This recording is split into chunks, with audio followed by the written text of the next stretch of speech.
नमस्कार। India debate में आप सबका स्वागत है। मैं हूं आशुतोष।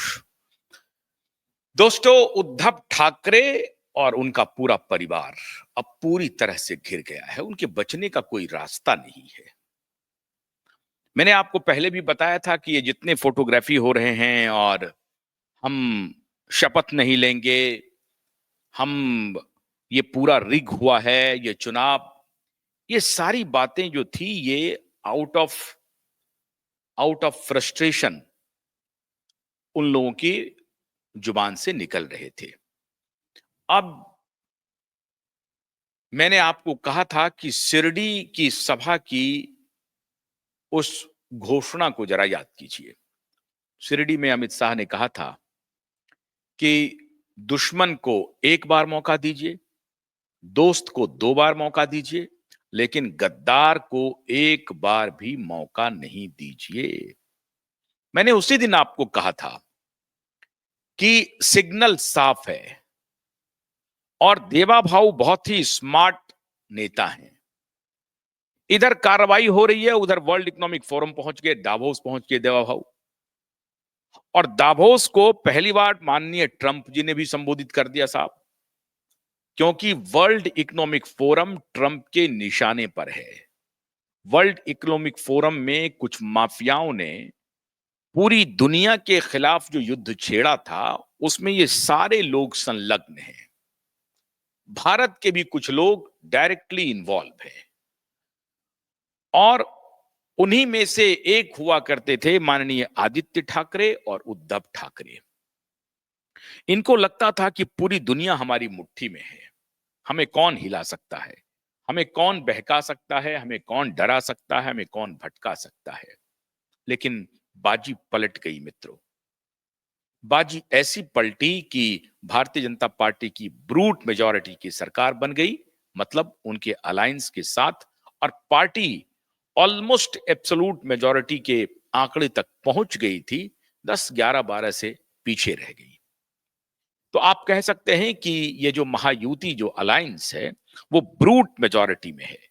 इतनी मेजॉरिटी में कि ये संख्या कभी उद्धव ठाकरे और शरद पवार और कांग्रेस पार्टी को सोने नहीं दे रही होगी। जब कभी भी ये आंकड़े वो देखते होंगे, इस चुनावी नतीजे के आंकड़े, तो उनको रातों को नींद नहीं आती होगी, बल्कि दिन में भी वो नहीं सो पा रहे होंगे। मतलब 24 घंटे उनकी नींद उड़ रही होगी। और ये अगर आप जानना चाहते हैं, पूछना चाहते हैं, तो ये हाले दिल शरद पवार और उद्धव ठाकरे आपको बयान कर देंगे। ये तो राजनीतिक बात थी। जिस दिन अमित शाह ने यह कहा कि गद्दार को एक भी मौका नहीं देंगे, मैंने उसी दिन कहा था आपको कि सिग्नल पूरी तरह से खुले हुए हैं और दिशा सुशांत के मामले में यह परिवार बचने वाला नहीं है और यह अब स्पष्ट हो गया है। जस्टिस उपाध्याय ने बहुत कोशिश कर ली। मैंने कल भी यह आरोप लगाया था और आज फिर लगा रहा हूं कि जस्टिस उपाध्याय ने किनके दबाव में supreme court high court litigant association के तरफ से जो पीआईएल दायर की गई मुंबई की हाई कोर्ट में, उनको किसके दबाव में एक भी तारीख नहीं पड़ने दी, कोई सुनवाई नहीं हुई। 1 साल तक तारीख पड़े तो 4 महीने के डेट मिल जाए और आखिर में जस्टिस उपाध्याय का तबादला हो गया और आजकल वो हमारे बहुत करीब आ गए हैं, दिल्ली आ गए हैं। अब दिल्ली उच्च न्यायालय के वो न्यायाधीश बन गए हैं, चीफ जस्टिस बन गए हैं दिल्ली उच्च न्यायालय के। मुंबई हाई कोर्ट के थे, अब दिल्ली के बन गए हैं। बहुत अच्छी बात है, आपको शुभकामना हमारी। लेकिन मित्रों, ऐसा क्या कमाल हो गया कि 4 दिन पहले आलोक आराधे साहब, माननीय जस्टिस तेलंगाना हाई कोर्ट के चीफ जस्टिस ने मुंबई हाई कोर्ट का कार्यभार संभाला और 4 दिन के बाद ही दिशा और सुशांत को लेकर के जो पीआईएल दाखिल हुई थी, उनकी सुनवाई हो गई।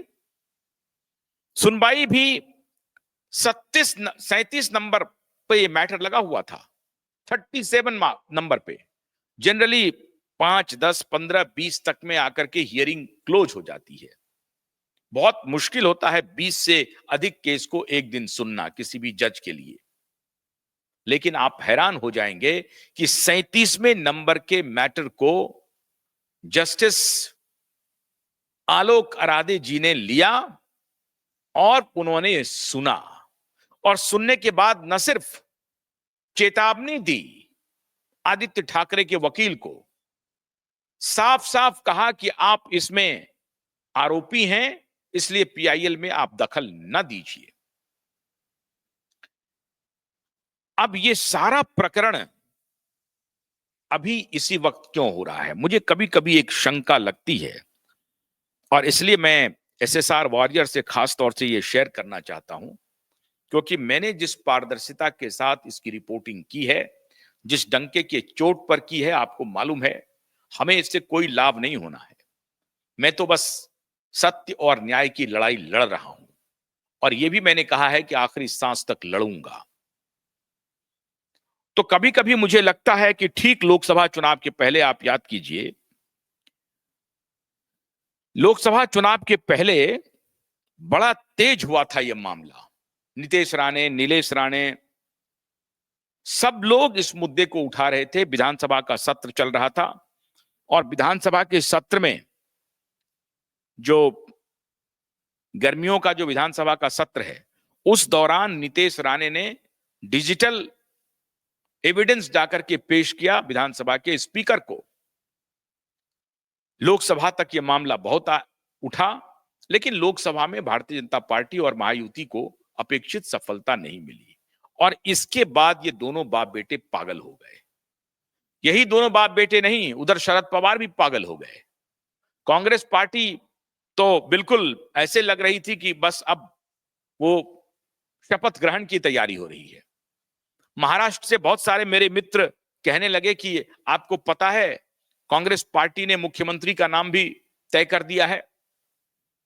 और आखिर में एक ऐसे पर्सनालिटी का उन्होंने नाम लिया जिसका कि सीधा संबंध माननीय राहुल गांधी से जोड़ दिया, और वो थी शिंदे साहब की पुत्री। उनका नाम जोड़ दिया कि साहब आजकल वो एक दोस्त हैं राहुल गांधी की, और अगर कांग्रेस पार्टी महागठबंधन महाआघाड़ी की सरकार आती है तो कांग्रेस पार्टी सुशील शिंदे की सुपुत्री को मुख्यमंत्री के रूप में पेश कर सकते हैं। इस तरह की बातें होने लगी। लेकिन शरद पवार ने तो पहले ही घेर रखा था उद्धव ठाकरे को। उद्धव ठाकरे की इच्छा थी कि लोकसभा में हमारी प्रदर्शन उतनी अच्छी नहीं रही है, लेकिन शरद पवार की प्रदर्शन बहुत अच्छे रहे हैं, कांग्रेस पार्टी की प्रदर्शन बहुत अच्छे रहे हैं। तो ये तीनों पार्टियां विधानसभा में अपना अपना उम्मीदवार मुख्यमंत्री का बनाने के लिए आपस में गुत्था शुरू कर दिए, लड़ाई शुरू कर हो गई कि आपकी पार्टी का मुख्यमंत्री होगा, ये मेरी पार्टी का मुख्यमंत्री होगा। ये मुख्यमंत्री की लड़ाई इन लोगों ने शुरू कर दी, और मुख्यमंत्री की लड़ाई में सब लोग अपनी अपनी पार्टी के तरफ से नाम चलाने लगे। शरद पवार ने कहा कि हमारे जो प्रदेश अध्यक्ष हैं वो महाराष्ट्र को बहुत सुंदर तरीके से चला सकते हैं, महाराष्ट्र का विकास कर सकते हैं, महाराष्ट्र का विजन उनके पास है, महाराष्ट्र के लिए उन्होंने कुछ सपना भी देखा है। शरद पवार को उनके सपने की भी बात याद आ गई। हो सकता है कि महाराष्ट्र के जो अध्यक्ष हों राज्य के, शरद पवार की पार्टी के, एनसीपी शरद पवार के, वो उन्होंने कहा होगा, अपने सपनों का जिक्र किया होगा कि साहब मुझे ये सपना आया है कि मैं महाराष्ट्र को ऐसा बनाना चाहता हूं। तो शरद पवार ने कहा कि बहुत विजनरी व्यक्ति हैं, और मैं उनको मुख्यमंत्री के रूप में, अगर उनको मौका मिला, वो अगर पदभार संभालेंगे, महाराष्ट्र की बागडोर संभालेंगे। मुख्यमंत्री सीधे शब्द नहीं कहा, लेकिन कहा कि अगर वो महाराष्ट्र की बागडोर संभालेंगे तो महाराष्ट्र का बड़ा भला होगा। तो बागडोर संभालने की लड़ाई शुरू हो गई तीनों पार्टियों में। लेकिन इधर महायुति तो अलग तरीके से घेर रही थी। तो दिशा सालियान और सुशांत का मामला लोकसभा चुनाव के पहले उठा, और फिर एक बार विधानसभा चुनाव के पहले भी उठा, और ऐसा लग रहा था कि ठीक विधानसभा चुनाव के पहले गिरफ्तारी हो जाएगी आदित्य ठाकरे की। लेकिन आदित्य ठाकरे ने कोर्ट में इस प्रकार का बंदोबस्त कर लिया था कि ये मामला कभी सुनवाई पर आ ही नहीं सका। और उधर एनसीपी के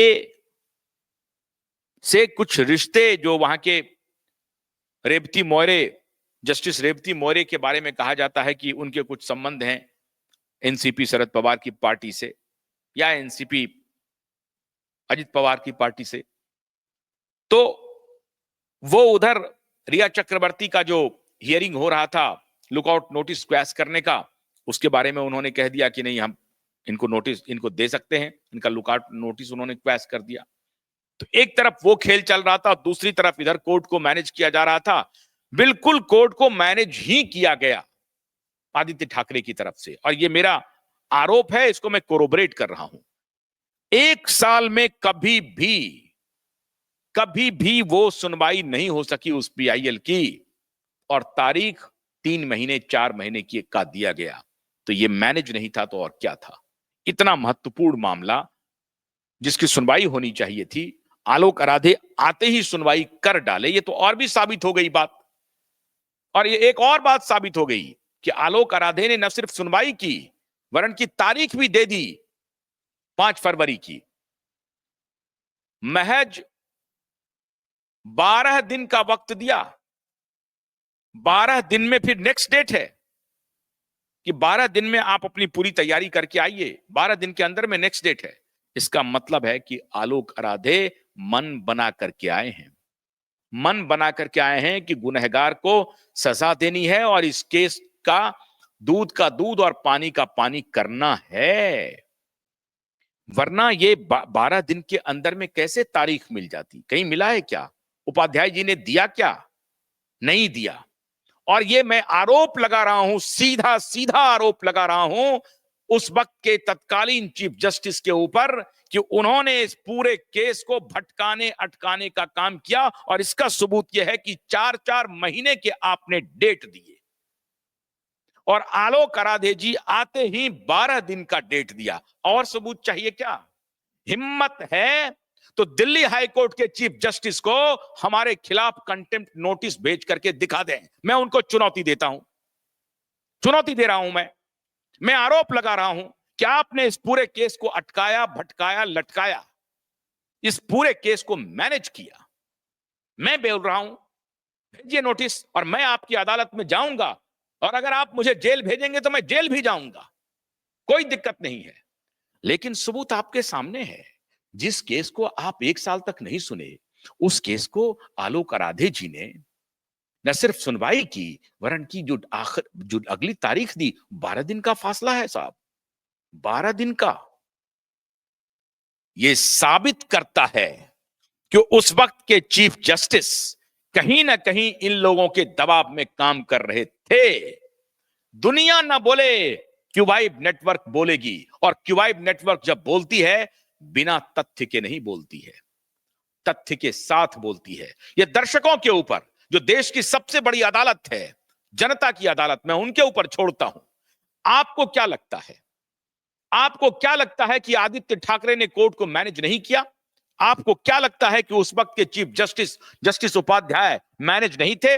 आपको क्या लगता है कि जस्टिस उपाध्याय ने तारीख पर तारीख क्यों दी? आपको क्या लगता है कि जस्टिस उपाध्याय ने एक बार सुनवाई करना उचित नहीं समझा? आलोक आराधे जी आए, न सिर्फ उन्होंने सुनवाई की वरन की 12 दिन के आगे की तारीख दे दी।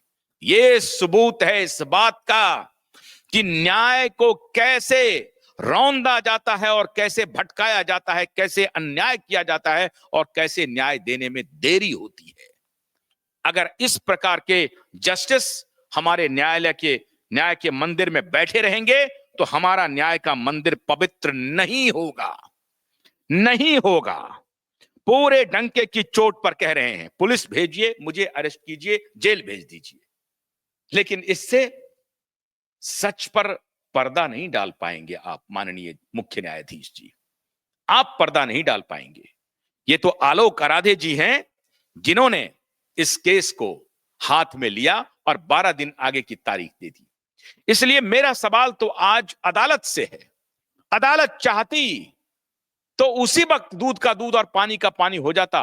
सुओ मोटो ले सकती थी अदालत, सुओ मोटो ले सकती थी कि साहब ये जो इस बच्ची की जो मौत हुई है, उसमें मीडिया रिपोर्ट्स ये कह रहे हैं, आपको याद होगा जेसिका लाल हत्याकांड हुआ था, और जेसिका लाल हत्याकांड में भी इसी तरीके से सुनवाई ही कोर्ट ने कह दिया no one killed Jessica. Court के पास कोई साक्ष्य प्रस्तुत नहीं किया जा सका, और आखिर में कोर्ट को यह निर्णय देना पड़ा कि साक्ष्यों के अभाव में जो भी आरोपी था उनको बरी कर दिया गया। दूसरे दिन अखबार की बैनर खबर लगी कि Jessica has been killed, but who killed Jessica nobody knows, and so there is no evidence. So in the absence of evidence सारे आरोपी को बरी किया जाता है बाइज्जत। वाह, मीडिया ने मोर्चा संभाला उस वक्त। मीडिया ने जब मोर्चा संभाला, दोबारा सुप्रीम कोर्ट को इंटरवीन करना पड़ा और वो मुकदमा फिर से खुला, और फिर गुनहगार जेल के सलाखों के पीछे गए। ये तो इतिहास है हमारे न्याय का। मैं कोई यूं ही नहीं बोल रहा हूं, मैं कोई सिरफिरा नहीं हूं जो अदालत पर आरोप लगाना शुरू कर दूं, अनर्गल आरोप लगाऊं जिसका कोई तथ्य नहीं हो।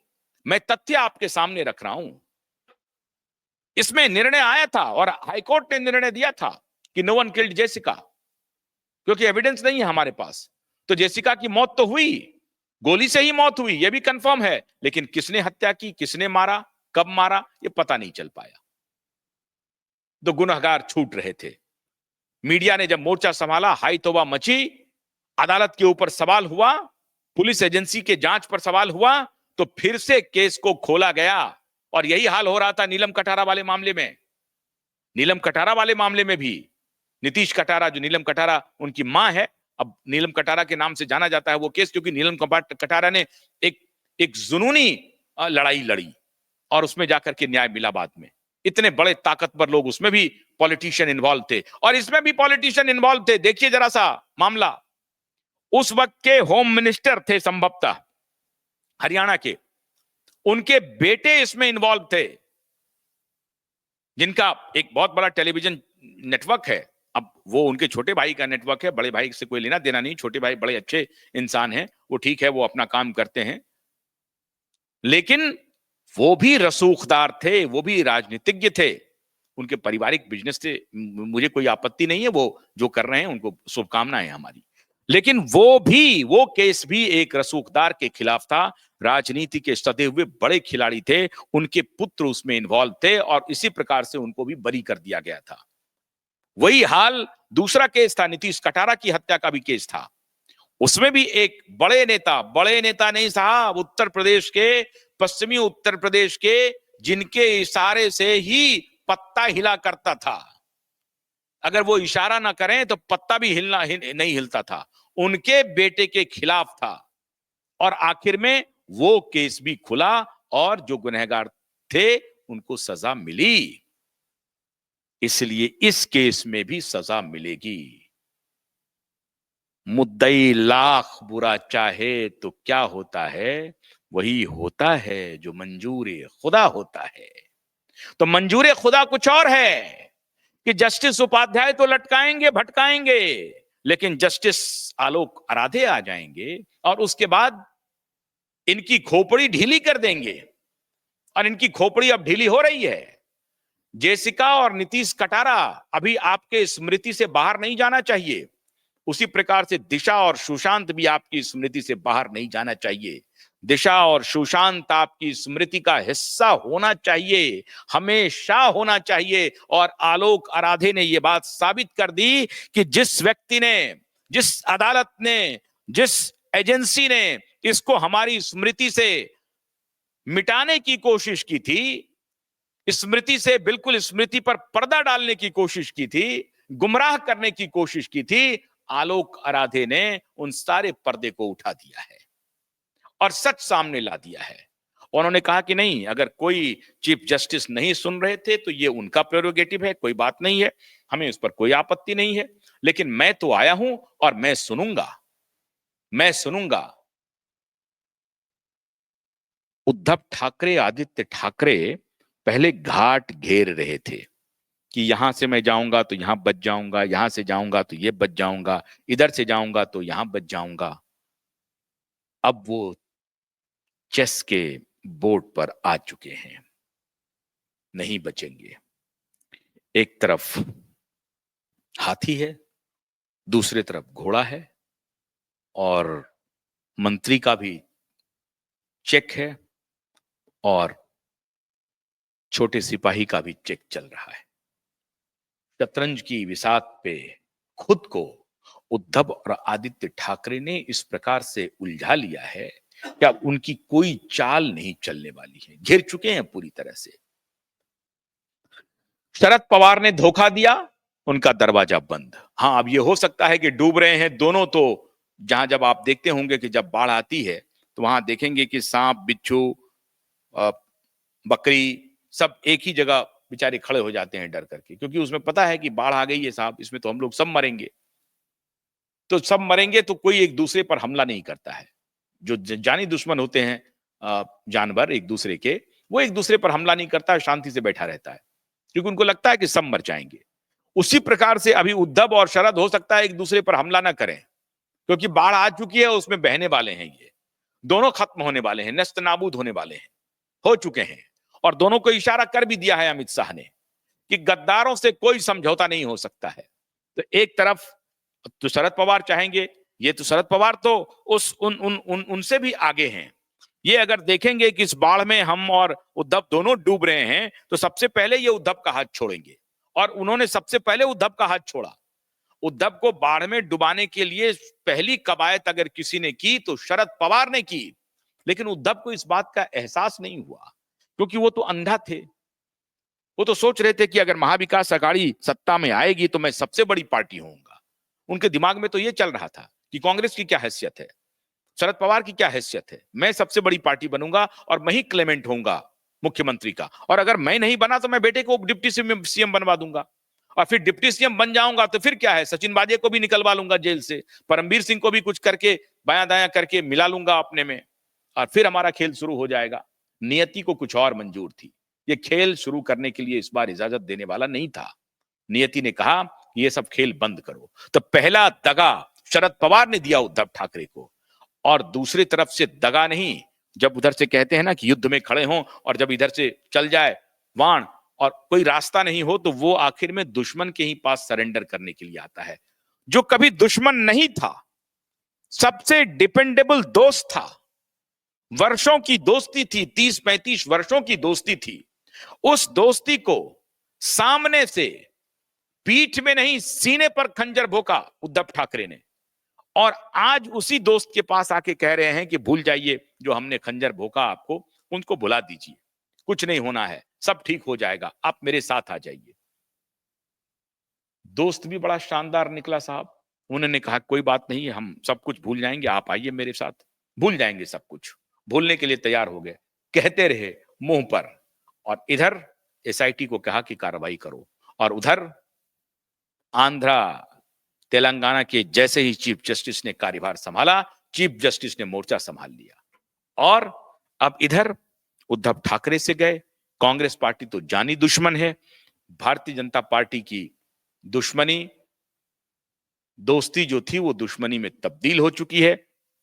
उसकी गारंटी अमित शाह ने कर दी है कि गद्दार को कभी माफ नहीं करेंगे, और इधर जांच एजेंसी ने अपना काम शुरू कर दिया है, उधर अदालत ने केस की सुनवाई शुरू कर दी है, अदालत ने नई तारीख भी दे दी है, अदालत ने सुनवाई के दौरान फटकार भी लगा दी है।